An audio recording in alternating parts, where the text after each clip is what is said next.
ኤፍራታ ግን መቼ ነው ስቃይዋ የሚያልቀው? መቼ ነው በቃ የሚላት እንዴ? በዚህ ልክ እንዴት የሰው ልጅ ሁሌም ስቃይ ይሆንበታል? አሁን ደግሞ ከልጄ ሀዘኑ ወጣው ስትል ደግሞ ከሀዘኑ በደንብ እንኳን ሳታገግም ሌላ ችግር ደረሰባት።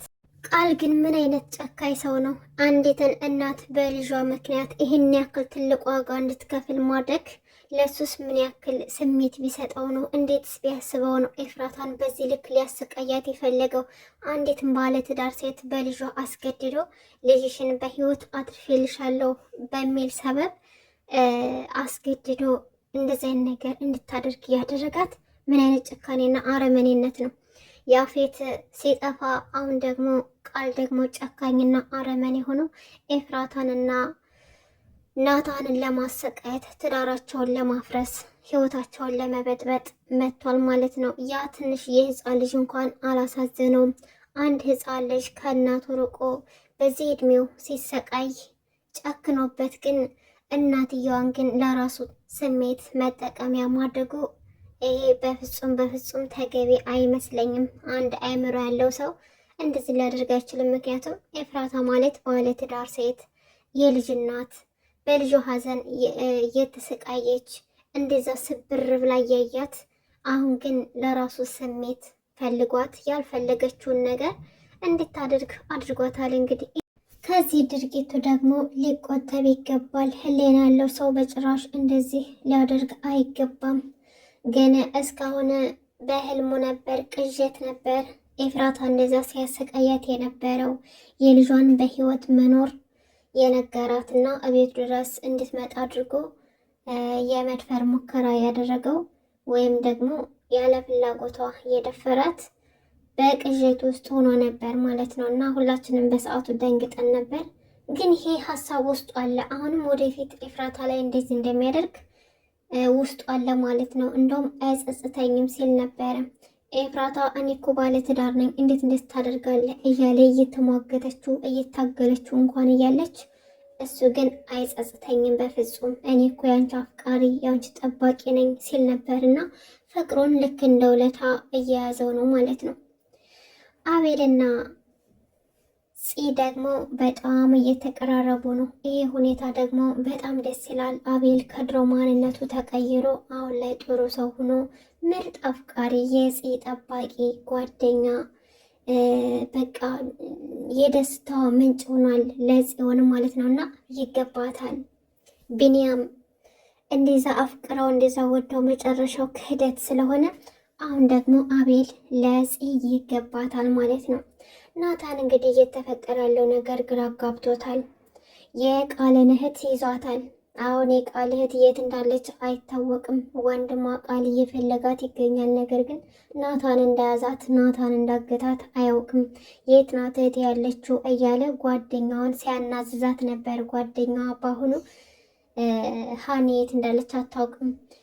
እንግዲህ ያኔት ደግሞ ከሉሊት ጋር ተነጋግራ የኤፍዬ ልጅ የኤፍራታና የናታንን ልጅ ጉዳት ለማድረስ ጁስ ውስጥ መርዝ በማድረግ እንዲሁም አደንዛዥ ነገር አድርገው ለህፃኑ እንዲሄድ አድርጋታል። ሉሊት ማለት ነው። በያኔት በኩል አድርጋ ልካዋለች።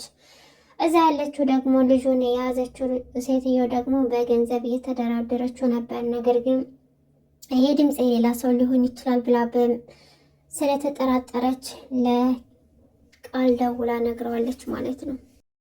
ይሄን ማድረጓ ጥሩ ነው። ምክንያቱም ደውላ ባታረጋግጥ ቢሆን ኖሮ ህፃኑም እሷም ህይወታቸው አደጋ ላይ ነበር። ግን ሉሊት ምን አይነት ጨካኝ ናት! አንድ ህፃን ልጅ ላይ እንደዚህ መጨከነው ምን ለማግኘት ነው? ምን ለመሆን ነው?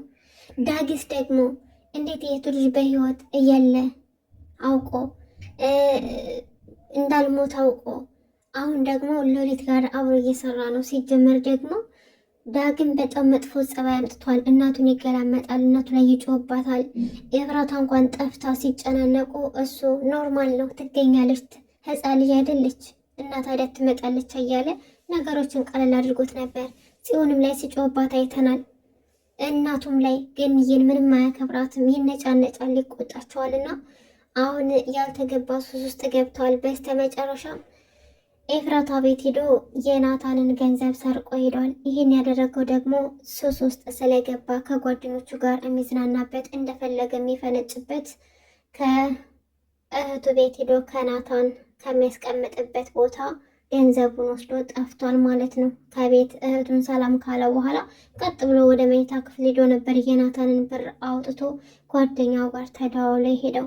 ይሄ ድርጊቱ በጣም አስደንግጧቸዋል። ናታን ዳጊ እንደዚህ ይቀየራል እንደዚህ ይሆናል ብሎ አይገምትም ነበርና ኤፍዬን ገንዘብ ወስደሻለሁ ብር ወስደሻለሁ ብሎ ሲጠይቃት እሷም ብር እንዳልወሰደ ስትነግረው እዚህ ቤት የመጣ ሰው አለ ብሎ ሲያፋጥጣት ማንም አልመጣም፣ ብሩን ሊሰርቅ የሚችል ሰው ማንም ሰው አልመጣም፣ ነገር ግን ዳግም መጥቶ ነበር ብላ ስትነግረው በቃ ያን ገንዘብ የወሰደው ዳግም እንደሆነ አረጋገጠ ናታን።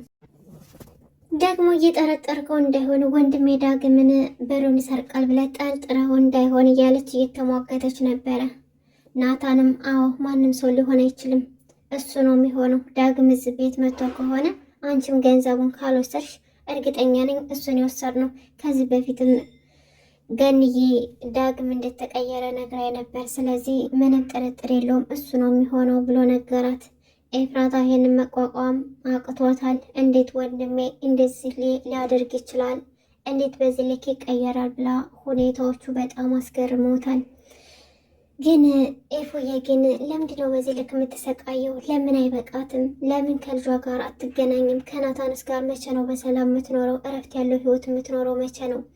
ከዚህ በኋላ ደስተኛ ሆና መኖር ይገባታል ከልጇና ከባሏ።